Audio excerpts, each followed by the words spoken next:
It is only the president, previous administration, or the past president that can answer this. Unang-una, we invited the former president to come, no? And he did not come. Imbitahan namin uli siya. The thing is, even the other committees would want to invite the former president. Sapagkat siya lang ang makakasagot ng mga tanong na ito. Isa lang ang common denominator. Sa buying of properties, mga corporations owned by Chinese. Yung mga drugs entered in our country, all Chinese. Yung pogos, that we encountered a lot of criminal elements perpetrated by Chinese. Di ba? These are all connected. Yung mga tao doon, konektado sa kanya. So, who can answer this? I think nobody. Unless until we can catch up with Michael Yang or President Duterte himself. For example, Alice Go, 17 years. 17 years old nung na-register yung birth niya eh. So, it was registered in a local civil registry. Hindi natin malam kung yung local civil registry, sinunod niya yung patakaran nila. Isang malaking criminal organization ang aming teorya na nag-ooperate sa ating bansa. And because of that, no, we will have to come up with a legislation to ensure that this will not happen anymore. Kung meron tayong batas. Pangalawa, yung strict implementation nitong batas na gagawin natin. At pangatlo, syempre, bringing them to justice. No? Yan ang napaka-importante dyan. I-invite nyo rin po ba si Senator Bato? Yes, we are going to invite him. Definitely, we will. By the way, we're not inviting him because he's a senator, no? We're inviting him because he used to be the Director General in which libo-libo ang napatay. Kaya I just like to say this, no, ha? Sinasabi niya kasi na wala kaming karapatang mag-imbestiga. Meron kaming karapatang mag-imbestiga. He should have read even the rules of the Senate on that. You see, we're investigating him. We would like to invite him not because he is a sitting senator, but because he was, during the time of the war on drugs, the Director General of the Philippine National Police, and under his stewardship, libo-libo ang napatay. Yes, we will invite the former president to enlighten us dun sa issue on the war on drugs, no? And maybe he can shed some information that will be of help, no, in the writing of the committee report, especially dun sa remedial legislation na plano naming maging produkto nito, no? And his expertise, his wisdom will be appreciated by the Quadcom. Kaya kailangan naming marinig sa kanya mismo. Gusto ko na maprosecute itong mga taong ito. Hindi lamang po legislation, kundi kapag nakita natin dito sa investigasyon na ito na mayroong mga nagkasala dito, mayroong gumawa ng krimen dito, dapat yan i-prosecute. Whether it be DOJ o Ombudsman, is up to them. To prosecute these people sapagkat kinakailangan na to address this problem. Sapagkat naniniwala po kami dito na hindi lamang ito criminal organization. This is actually a syndicate. Whether you call it political or economic, whatever it might be, this is a syndicate operating in our country. There might be a quota system in the Philippine National Police, number one. Although dinidinay ito ng iba, no? Pero ibang mga pulis na nasabi nila ito. Pangalawa, there's a reward system. So, ibig sabihin, sa reward system na yan, kapag nakapatay ka ng drug pusher, may reward ka. Nalaman namin na this is a testimony of one of the policemen that we have, officers, from 20,000 to 60,000 yung binabayad dyan. You see, yan testimony. We'd like to find out why. We'd like to find out saan nanggagaling ang pera. Sapagkat nalaman namin, nanggagaling yan sa Pogo money. Nanggagaling sa gambling money yan. Yung mga torture na ginagawa sa mga empleyado ng Pogo, malaking bahagi yun ng human rights. Kasi forced labor dun sa report ng PAOK, sinasabi nila na pinipilit nila yung mga empleyado to work more than 18 hours. Imagine, para lang maka-achieve sila ng quota kasi may quota silang hinahabol. So, yan, isa yan bahagi ng human rights na dapat nating tingnan. No? Bukod dun sa murder that are committed against POGO employees, yung torture, yung human trafficking dyan, kidnapping, lahat nandiyan dyan. May mga accusations against the former president. Di po ba? And it is but right and proper that we also give him the opportunity to defend himself. So that is precisely the reason why and the basis why the committee would invite him if he would accede to our invitation so that he can answer the accusations leveled against him. And I think that is part of due process. Marami pong salamat.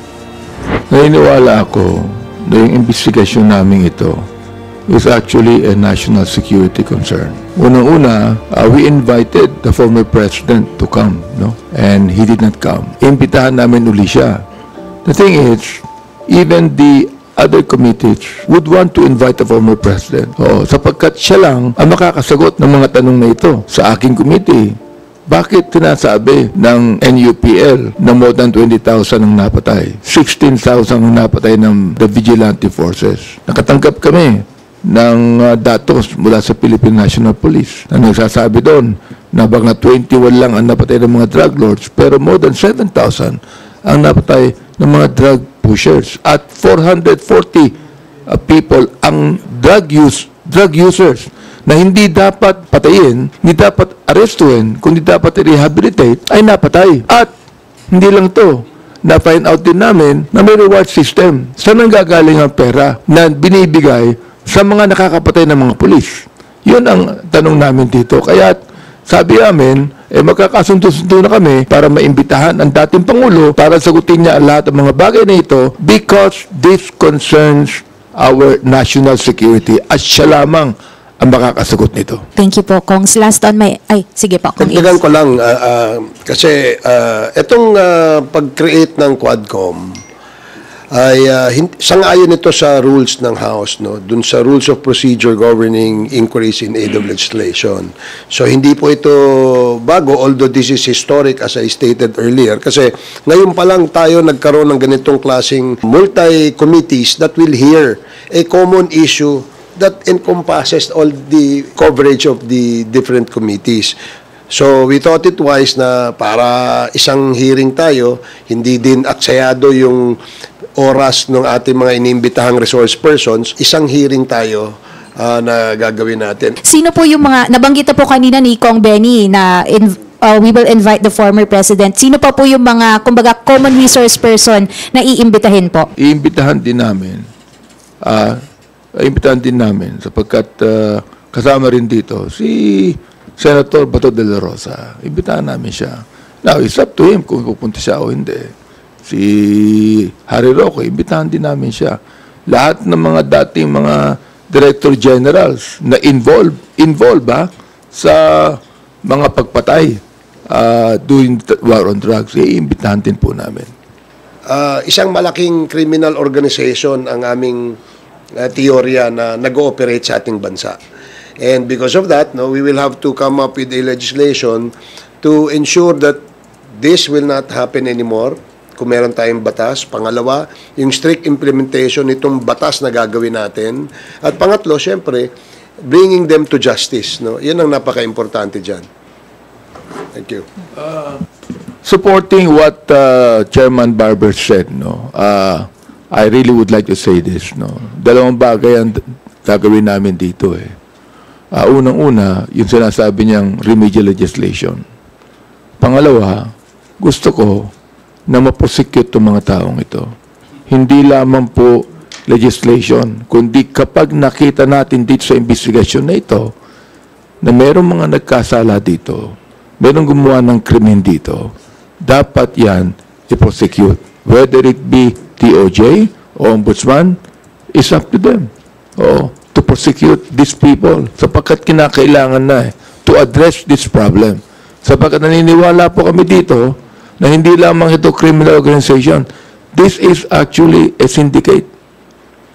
Whether you call it political or economic whatever it might be, this is a syndicate operating in our country. Yun ang aming pag-aakala dito. Kaya kami nagkatipon. Alright. Sir, I have two questions po. Sir, first kay Congressman Abante. Tanong ko lang po if tama po ba na isama yung human rights? Kasi yung iniimbestigahan po ng human rights happened before yung mga EJK, alleged EJK. Tapos ito naman pong Pogo, yung sa Mexico, recent lang naman po siya.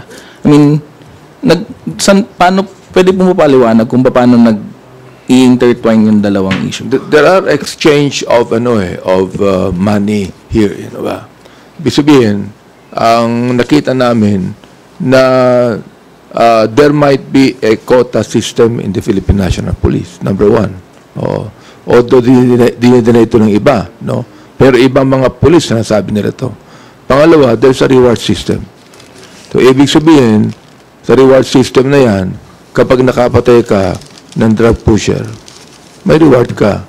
Nalaman namin na this is a testimony of one of the policemen that we have, officers, from 20,000 to 60,000 ang binabayad dyan. You see, yan testimony. We'd like to find out why. We'd like to find out saan nanggagaling ang pera. Sapagkat nalaman namin, nanggagaling yan sa Pogo money. Nanggagaling sa gambling money yan. Oo. Sa drugs naman, alam natin na ang pinatay nung panahon ng war on drugs ay mga drug pushers, mga drug lords. Pero nadamay ang mga drug users. Nadamay, merong mistaken identity. In fact, in our last hearing, merong 9 years old na bata na pinatay, binaril, pero nakalagay that certificate pneumonia. Walang police report ang ginawa yung 4 na police na nag-imbestiga. Anong ibig sabihin po nito? Anong ibig sabihin niyan? Wala kaming makita, wala kaming malaman kung ano nangyari dito. Kawawa yung ama na nagsabi, yung aking anak pinatay, andun ang bala. Nung pinatay siya, yung bala, hindi na natanggal, andun pa rin. Pero yung death certificate, ano nakalagay? Pneumonia. Sir, just to follow up, I get na meron siyang correlation sa dangerous drugs. Pero sa Pogo and sa Mexico, Pampanga, ano pong connection niya, sir? Yung exchange ng pera. Yung pera, yung galing sa Pogo, galing sa gambling, na binabayad doon sa mga kapulisan natin. Bukod doon, no, yung nakita natin na pinalabas sa Committee on Public Order, yung mga torture na ginagawa sa mga empleyado ng Pogo. Malaking bahagi yon ng human rights kasi forced labor doon sa report ng PAOK, sinasabi nila na pinipilit nila yung mga empleyado to work more than 18 hours. Imagine, para lang maka-achieve sila ng quota kasi may quota silang hinahabol. So, yan, isa yan bahagi ng human rights na dapat nating tingnan. No? Bukod dun sa murder that are committed against Pogo employees, yung torture, yung human trafficking dyan, kidnapping, lahat nandiyan dyan. By the way, Chairman Barbers, nalaman din namin na meron din tayong police officers that are victims of human rights. Mga police officers na ginamit lamang. Ginamit. They did not really want to kill anyone, pero ginamit sila. Ang gusto natin malaman, sino yung gumamit? Ba't ginamit itong mga taong ito? And I would like to ask the police officers, even right now, kapag kayo, ginamit kayo, victim kayo ng human rights, sumigaw na kayo. Sabihin nyo na sa amin yan. Kailangan nating malaman ito. May I? Yes. Kayo yung nasa media, di po ba? And you have been members of the media, even during the past administration. If you remember, ang centerpiece ng the past administration is the war on drugs. I think we agree on that. And the reason why it was the centerpiece because alam po nila na dahil sa drugs, maraming krimen na nangyari. Lahat ng karamihan ng krimen, it's connected to illegal drugs. Yun ang dahilan. After the administration, yung past administration namin, marami pa rin remnants na gumagawa ng mali eh. For example, doon po sa nangyari sa San Juan, Batangas, yung tao, wala namang bypass na nangyari eh. Basta binaril na lang yung tao. That's extrajudicial killing. Doon sa akin sa Antipolo, nag-kidnap sila ng tao dahil itinuro lang ng isang asset nila. Yung bata, college student sa Fatima, nasira tuloy yung buhay niya dahil nakakulong. So, I think, kung titingnan po natin, lahat po nung aspeto ng mga committee na ito ay nag-originate doon po sa iisa, yung sa illegal drugs. So, yun po ang dahilan kung bakit kami nag-isip na dapat a committee or a quad committee, ito na lang ang mag-hear nito para makorelate lahat. Ang hirap pong magtagpi kung hiwa-hiwalay po kami. Marami pong salamat. Kung sabi nyo kanina, invite nyo si former President Duterte, how about, say, Senator Bato de la Rosa po? Can you repeat the question, please? I-invite nyo rin po ba si Senator Bato? Yes, we are going to invite him. Definitely, we will. By the way, we're not inviting him because he's a senator, no? We're inviting him because he used to be the Director General in which libo-libo ang napatay. Kaya I just would like to say this, no, ha? Sinasabi niya kasi na wala kaming karapatan mag-imbestiga. Meron kaming karapatan mag-imbestiga. He should have read even the rules of the Senate on that. You see, we're investigating him. We would like to invite him, not because he is a sitting senator, but because he was, during the time of the war on drugs, the Director General of the Philippine National Police. And under his stewardship, libo-libo ang napatay. Good morning po, Jonathan Andal sa GMA News. Since dahil magiging Quadcom na po, mag-issue ba kayo ng bagong invitation kay former President Duterte signed by all four chair? Yes, we will invite the former president to enlighten us dun sa issue on the war on drugs, no? And maybe he can shed some information that will be of help, no, in the writing of the committee report, especially dun sa remedial legislation na plano naming maging produkto nito, no. And his expertise, his wisdom will be appreciated by the Quadcom. Kaya kailangan naming marinig sa kanya mismo. I understand yung initial reason ba't siya iimbita dahil sa war on drugs. Pero pag-uusapan din kasi sa Quadcom yung POGO. May gusto ba kayong itanong sa dating Pangulo tungkol sa POGO? Well, basically, we have heard dun sa committee natin, no, that he issued Executive Order number 13 transferring the authority of CESA to conduct yung mga online gaming to PAGCOR. And because of this transfer of the power from CESA to PAGCOR, nag-proliferate yung mga illegal POGOs, considering all the criminal elements that we have seen, no? Ano yung rationale why this executive order was issued? But of course, meron di ba?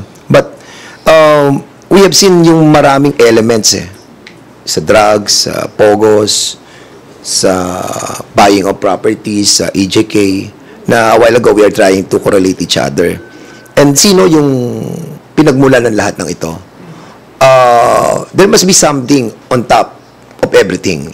Hindi naman pumasok tong mga elementong to ng ganun lamang di ba?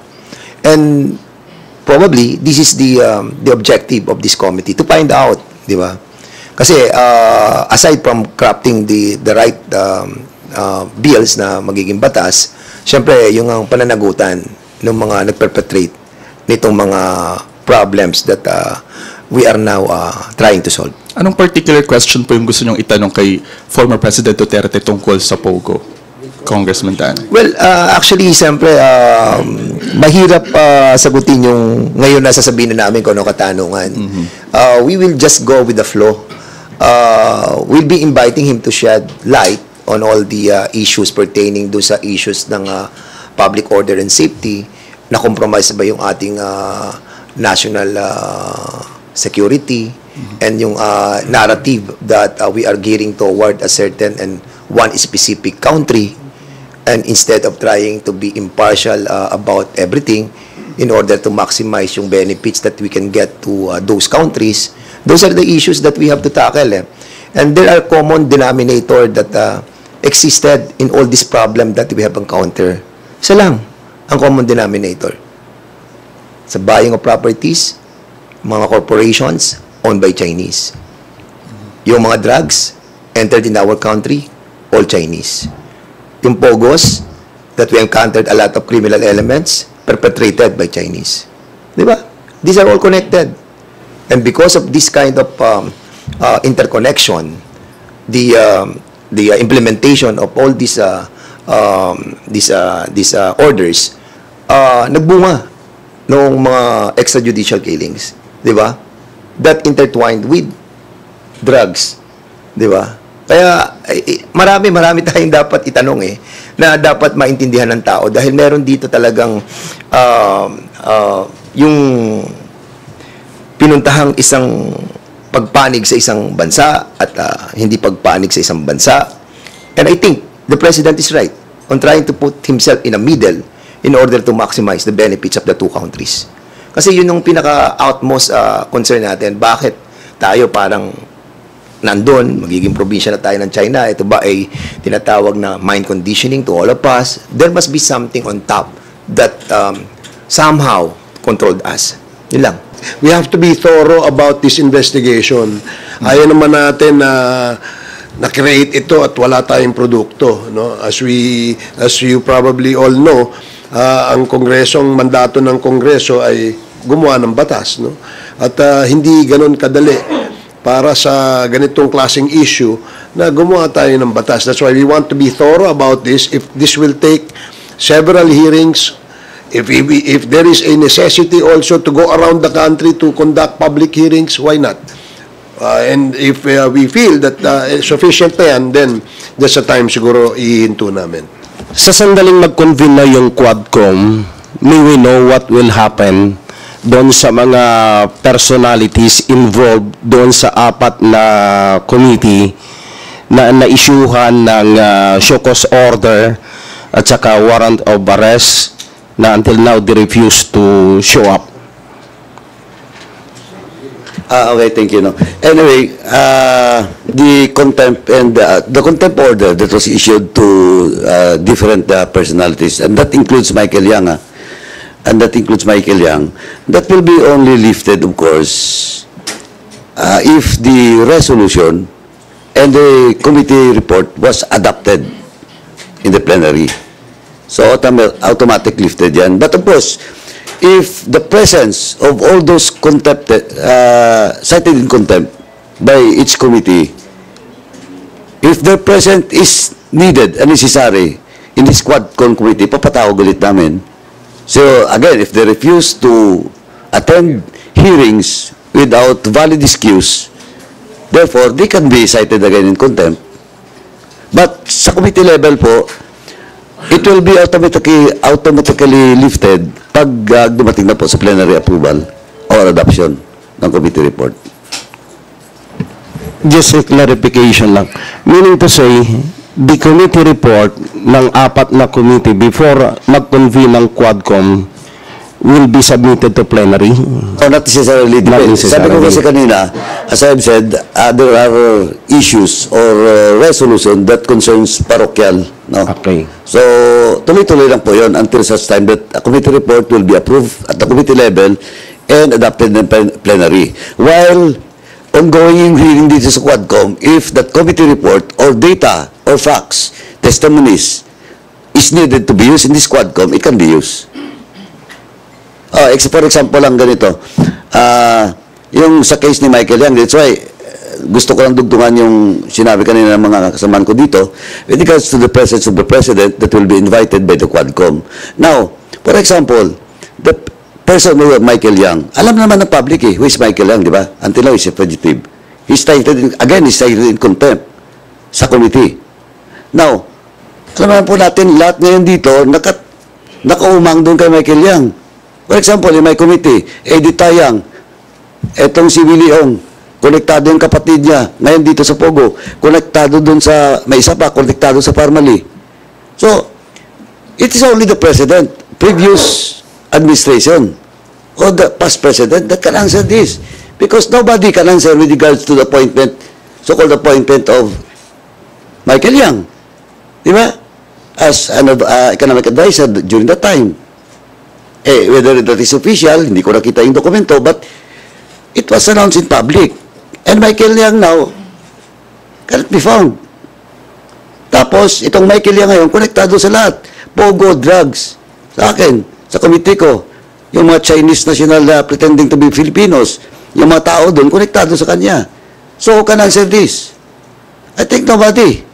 Unless until we can catch up with Michael Yang or President Duterte himself. Thank you po. Your question is, what happens to those people who were cited in contempt by the different committees? It would remain until, as far as our rules are concerned, until the final committee report is presented to the plenary. So, until they present themselves to the committee, if they present themselves to the committee, the contempt order will be lifted. If they will not appear up to the time that the committee report will be submitted to the plenary, it would only be the time na ma-lift din yung contempt nila. Yun po yung kwan. Now, this is a different committee. It's known as the Quad Committee. The committee would follow the rules of the House. I think the rules to be followed by the committee, Quad Committee is already being, shall we say, by the different COMSEC. They're preparing the rules to be followed by this committee already. So we can invite any person we want to, who would be necessary to provide us the necessary information. We can also cite people invited for contempt if they do not appear.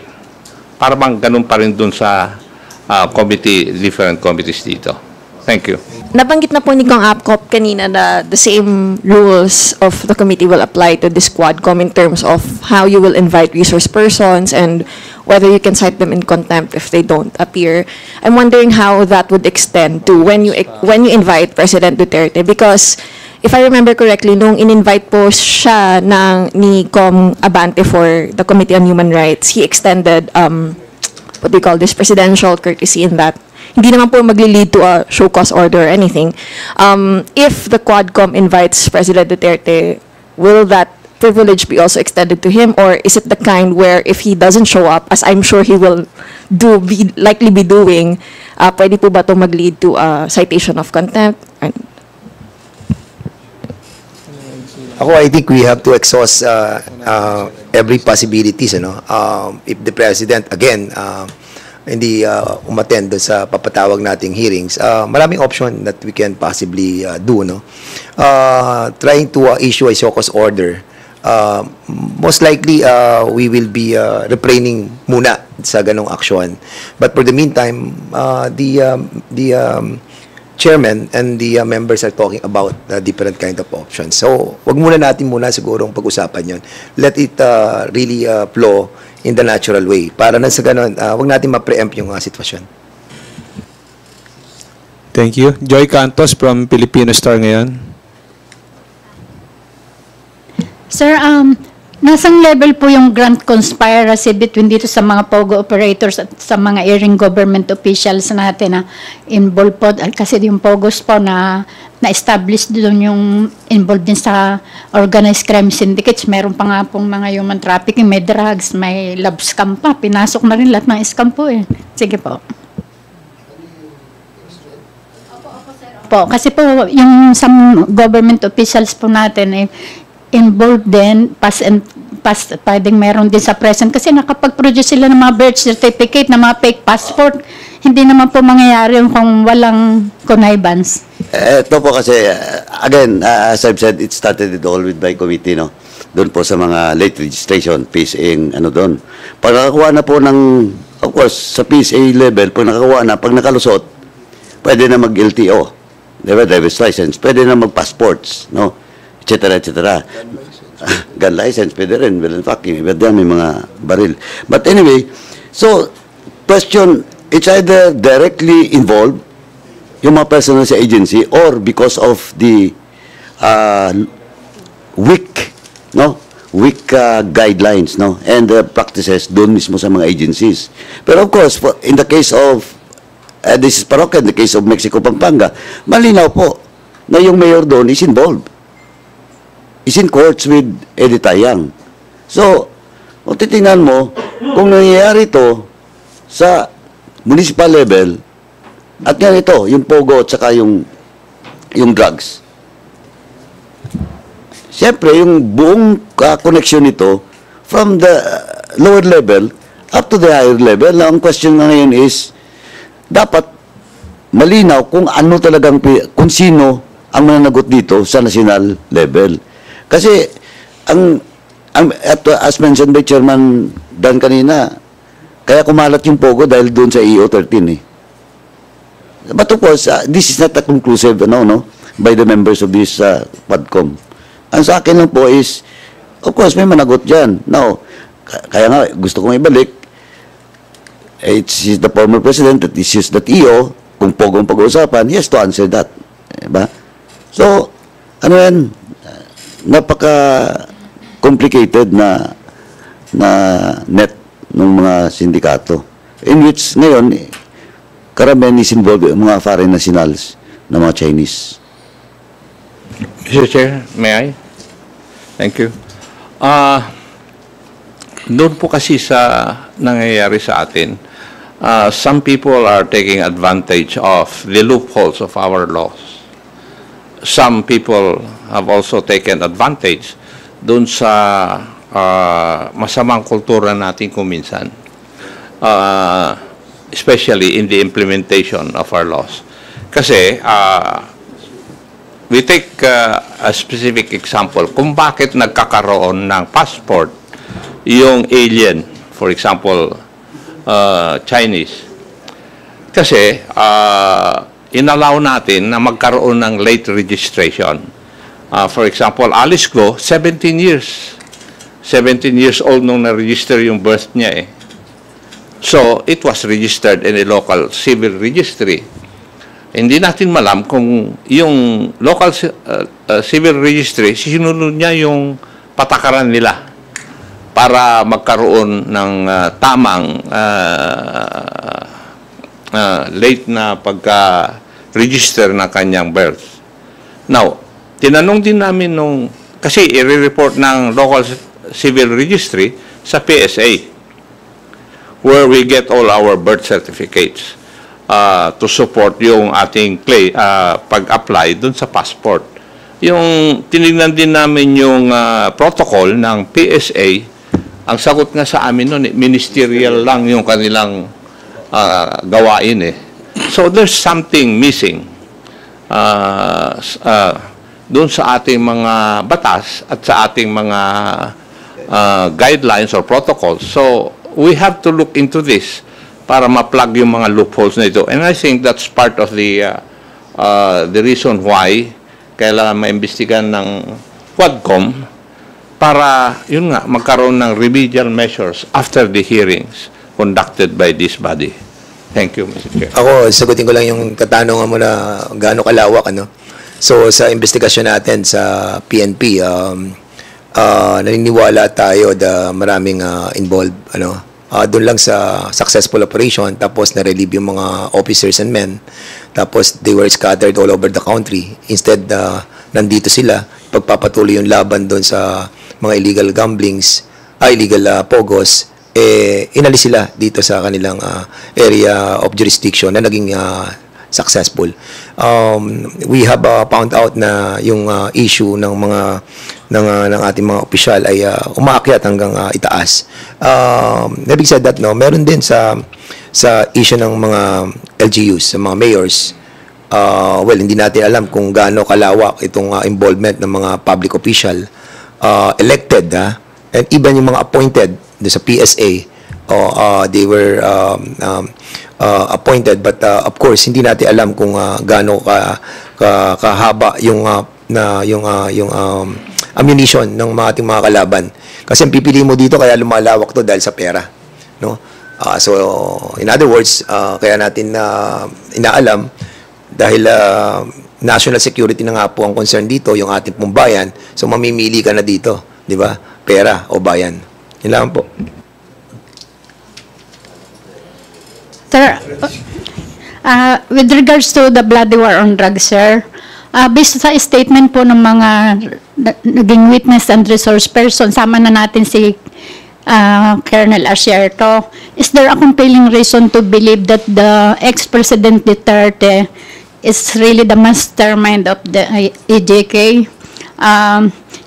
Is there really an order to kill outside the very ambit of the judicial system, or is just merely a contributive factor? Kasi may mga statement siya before, although wala namang sir, may sinasabi sa mga pulis, nasa grandstand pa nga ako noon, kill 1,000 and I'll protect you. Well, we will cross the bridge when we get there. No? Kasi inaakusahan siya ng NUPL, for example, like Attorney Nery Colmenares, Attorney Conti, and the other NUPL leaders, like, for example, Attorney Adel Jokno, in my hearing, and even Makabayan Black have actually accused him to be the mastermind of this. So we're going to find out. We're going to find out in our hearings. Mr. Chair, in the committee of the Honorable Abante, may mga accusations against the former president. Di po ba? And it is but right and proper that we also give him the opportunity to defend himself. So that is precisely the reason why and the basis why the committee would invite him if he would accede to our invitation, so that he can answer the accusations leveled against him. And I think that is part of due process. Marami pong salamat.